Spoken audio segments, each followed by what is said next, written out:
Hello guys. आज discuss करेंगे analytic function. Analytic function क्या होता है?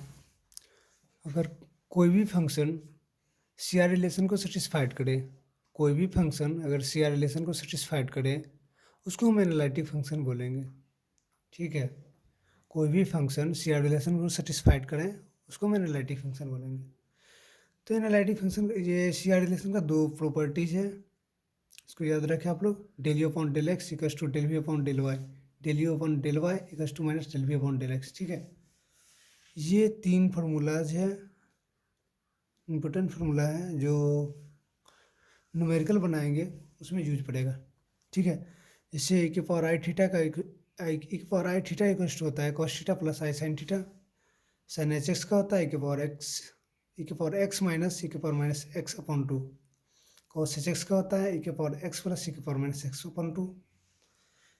एक छोटा सा क्वेश्चन कर रहे हैं, नन्ना मुन्ना, बहुत छोटा सा है, सिंपल सा है, जिसमें रियल पार्ट दिया हुआ है और then find the corresponding analytic function. Analytic function के हेल्प से हमको ये क्वेश्चन डिस्कस करना है, यानी कि रियल पार्ट दिया हुआ है, इमेजिनरी पार्ट निकालना है। ठीक है, तो हम इसको क्या करेंगे,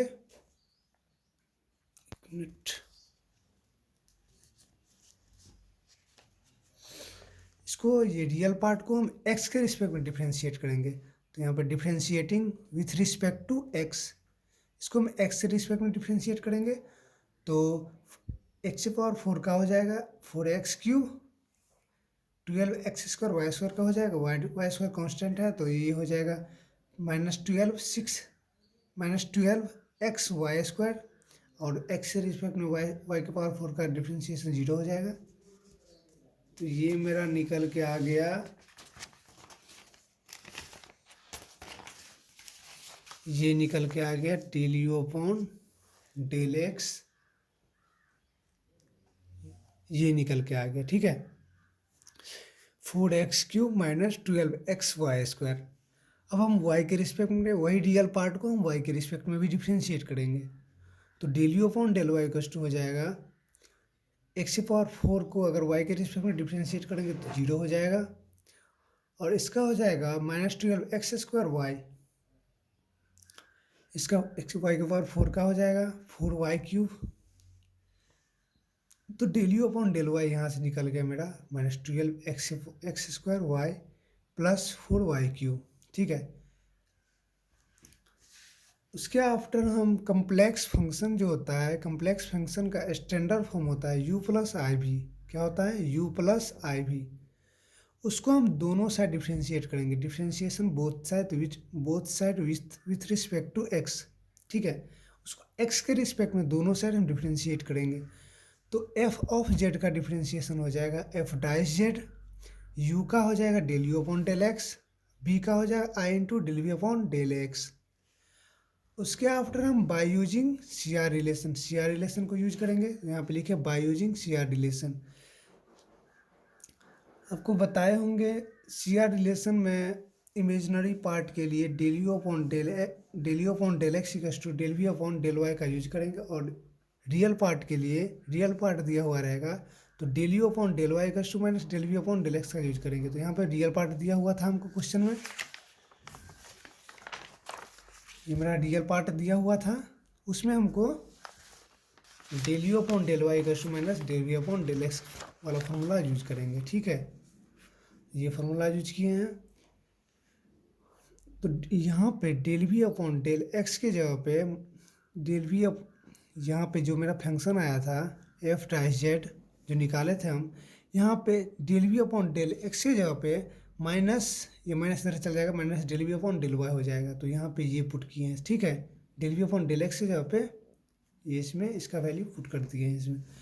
तो यहाँ पे हो जाएगा f dash z equals to del u upon del x, ये चीज रह जाएगा, इसमें चेंजिंग आया है इसके कारण, तो यहाँ पे minus i del u upon del y हो जाएगा। ठीक है, अब क्या करेंगे हम कि हम y के x के रिस्पेक्ट में जो डिफ्रेंशिएट किए थे del u upon del x, यहाँ पे जो हम निकाले थे del u upon del x, यहाँ पे जो del u upon del x निकाले थे, इसका वैल्यू यहाँ पे पुट कर देना, ठीक है। और y के रिस्पेक्ट में जो हम डिफ्रेंशिएट किए थे, ये वैल्यू को यहाँ पे पुट कर देना है। तो सिंपल है, यहाँ से हम यहाँ पे del u upon del x जगह पे ये पुट कर दिए और del u upon del y की जगह पे वैल्यू यहाँ पे हम पुट कर दी, ठीक है। उसके आफ्टर हम बाय यूजिंग मिलने थॉमसन मेथड लगाएंगे। क्या लगाएंगे? बाय यूजिंग मिलने थॉमसन मेथड। मिलने थॉमसन मेथड क्या कहता है कि आप x को z मान लो और y को 0 कर दो। क्या करो? x को z मान लो और y को 0 कर दो। तो ये फंक्शन में हम x को z मानेंगे और y को 0 मानेंगे।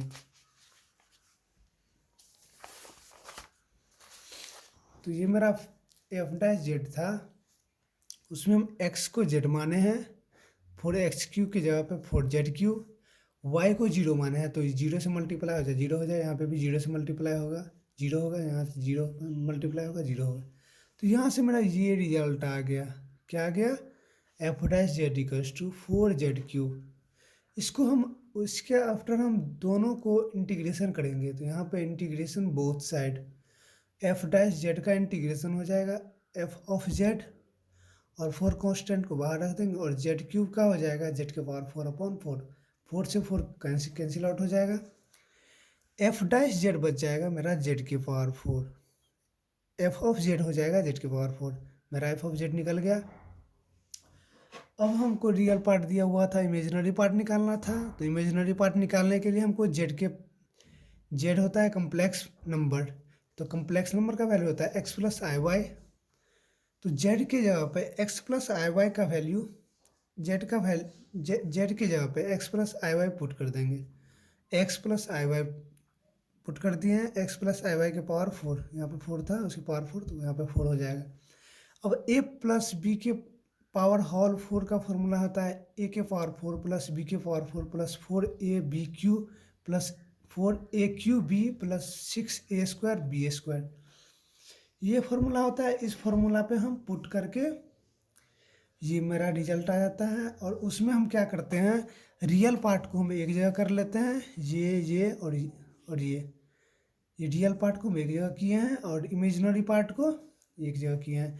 ये हमको दिया हुआ था रियल पार्ट और ये इमेजिनरी पार्ट निकालना था। तो रियल पार्ट ये दिया हुआ था और इमेजिनरी पार्ट ये मेरा यहाँ से निकल गया।